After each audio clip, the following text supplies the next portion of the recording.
Hello, I'm Paul Beck with part-time professor, University of Ottawa. Also, I teach at Carleton, or have taught at Carleton. So, in the last video I talked about the Dan Rather keynote talk on sort of the state of science and journalism in the world. Excellent talk. I tried to summarize it in a video. Now I'm going to talk about some of the technical sessions. So I took a lot of notes. I'm just going to kind of go through them and try to, think of, try to bring to you some of the key points. It might get a bit technical at times, but I'll really make an effort to explain things in everyday language. So I went to, there was lots of stuff on land, ice, ocean interactions, the ice sheets, what happens when we lose the ice sheets, the on land ice speeds up and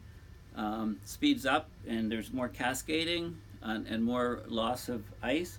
Of course, the ice sheets are floating, so when they melt, they don't raise sea level. Same as the sea ice, the Arctic and Antarctic sea ice.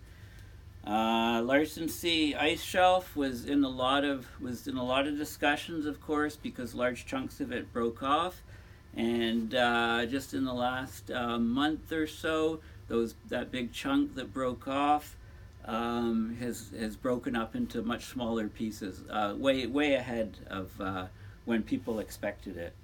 The surface is apparently rising a bit on the Larsen Sea Ice Shelf.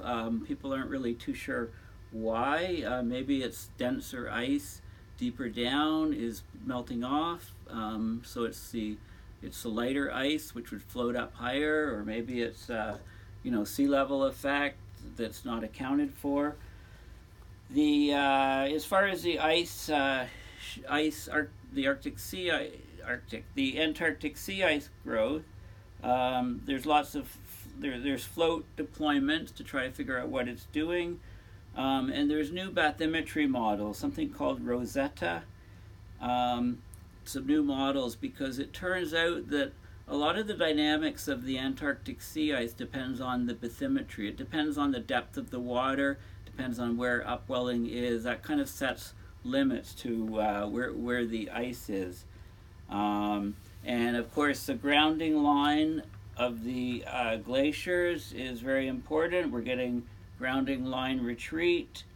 Cryosat 2 has a radar altimeter, and it measures accurately the thickness of the upper surface of the ice, and if we match that with the known bedrock geometry, we can get an idea for the thickness of the ice and how quickly the ice is thinning in Antarctica. We know that the grounding lines are unstable. Many of them are negative grounding lines, so they're, in other words, as you go deeper inland into Antarctica, the water gets deeper. We have these under ice fjords, if you like, or valleys, and the grounding line can get lost as you go deeper if the ice isn't thick enough to hit the bedrock anymore, and you can get retreats of up to 2 kilometers a year. That's kind of happening. There's hydrostatic equilibrium at the grounding line. We've seen that the ice is only physically strong enough to support a certain height of ice. So when you get calving of the ice, and that exposes fresh ice behind, especially when you've lost the ice shelf, then gravity the strength of the ice is limited, and the height of the ice can be too high to be supported, and then you just get more and more calving. So this is a mechanism that is very concerning for increasing Antarctic sea ice melt. A lot of the velocities of the ice flows they're measured from Landsat satellites, and that also measures the elevation of the glaciers. We've got the satellite up in space. It's the radar satellites are active satellites, so they're bouncing radar off the surface of the ice, and based on the time it takes for the signal to go from the satellite to the ice back to the satellite detector, you can determine the distance, and that you can measure the change in multiple passes of the satellite. Some areas, so specific areas are being looked at carefully. Vincennes Bay, which is East Antarctica, there's an increase a big change in the polynyas in that region. Those are regions where open water occurs within the ice. So what are the reasons for that? Mostly oceanographic and upwelling, or maybe just the dynamics of how the ice is moving on the coastline is another possibility. So there was a big analysis at JPL, Jet Propulsion Laboratories, doing multi-sensor analysis. So using multiple wavelengths to detect the ice, and I'll talk a bit more about that, but you can use visible data, you can use passive microwave data, you can use thermal infrared, which is just looking at the heat. And data from those three sensors has different properties, different areas that it covers, and different resolutions, being the smallest size region that you can study. So by combining that data, you can get better results than what you would get from any of the sensors at all.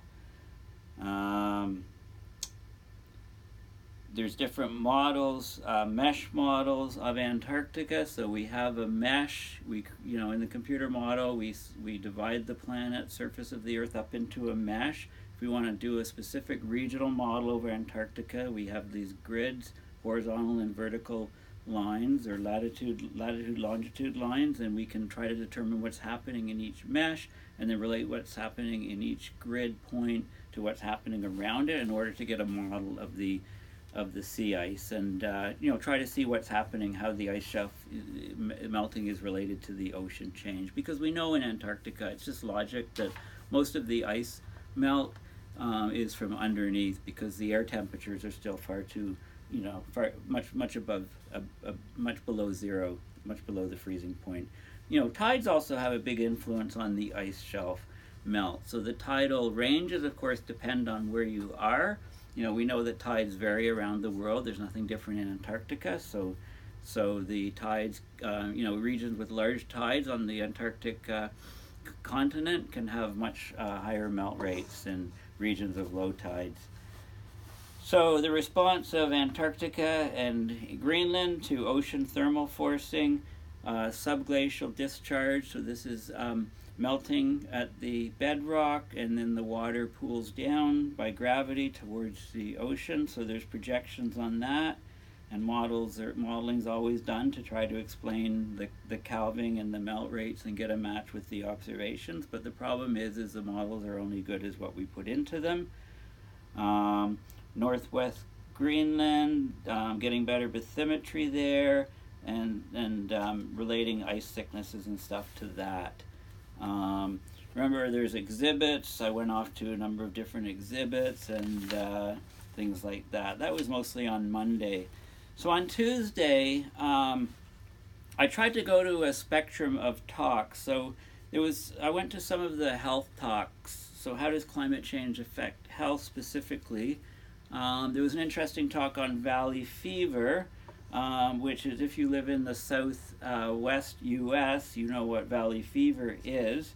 Basically, it's an illness which has a threshold. Basically, if the temperature is above 11 Celsius and rainfall is less than 600 millimeter per year, people can get sick. They get this valley fever. Could be carried by the dust particles, etc. So how is climate change affecting that? So dust transport processes were looked at, and basically in the U.S. we have the dry line. So it's a vertical line going up in the western U.S. from the Gulf of Mexico upwards. If you're to the east or right of the dry line, you get moist air from the Gulf of Mexico coming up, so that's high humidity air. If you're to the left of it, you get very, very dry air, very low moisture. You're in the desert. So this line, the temperature doesn't vary across this line, but the humidity can vary significantly, and this is an area where you get lots of storm activity, storms coming up, and this leads right up into Tornado Alley. So anything to the west of the dry line is the conditions are met in temperature and rainfall for for valley fever. And where's the northern line? The southern line is the Gulf of Mexico, of course. The northern line, where is it going? Well, it's not up to Canada yet, but it's approaching Canada under RCP 4.5. Those are IPCC models, are representative concentration pathways. 4.5, 8.5, that's the number it relates to watts per square meter of forcing. And those numbers are, so those are models are being done to look, and it shows that valley fever, you know, under climate change is going to get a lot worse, and it's going to expand into a lot of areas where it never used to be. So the medical community needs to start looking at that in regions where it wouldn't normally happen. That was followed by a talk, that was by Morgan Goris, the valley fever talk. Air pollution in China, and how climate change affects that. The health impacts from air pollution was another talk. It looked out to 2050 under, you know, a mid-emission scenario, RCP 4.5. What you do is you take these global models and then you downscale them to a particular region, and then you look at the air quality, you relate them to air quality models, and then you do have epidemiological model to see how they affect people. And there's some models, there's a model called CESM, which is commonly talked about. That's Community Earth System Model.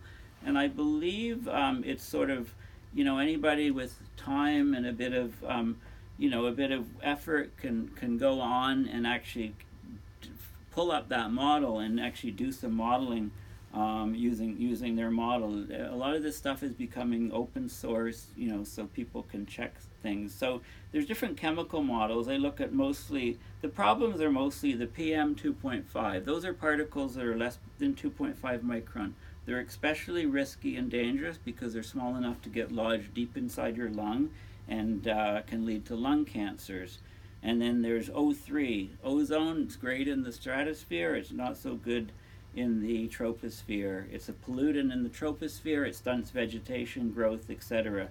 So with increased temperature and changing precipitation regimes in areas of China that undergo wind speeds dropping, then if the wind speeds are higher, it pulls away pollutants. But when the winds are dropping in those regions, the air pollution gets trapped, gets concentrated. So they modeled and they saw a rise in both the PM 2.5 and the ozone over the next, even over the next several decades. The PM 2.5 is especially bad in China in the winter, in North China. It of course, both of these things, ground level ozone and PM 2.5, they track the population. So if the regions are expanding in population, we're getting expansions in those emissions in China, and it's leading to more and more deaths per year. You know, you get respiratory problems, there's lung cancer, stroke, heart attacks. These are all related to respiratory things, much higher in the cities. And these are modeled, downscaling the CMIP-5, which is Climate Model Intercomparison Project.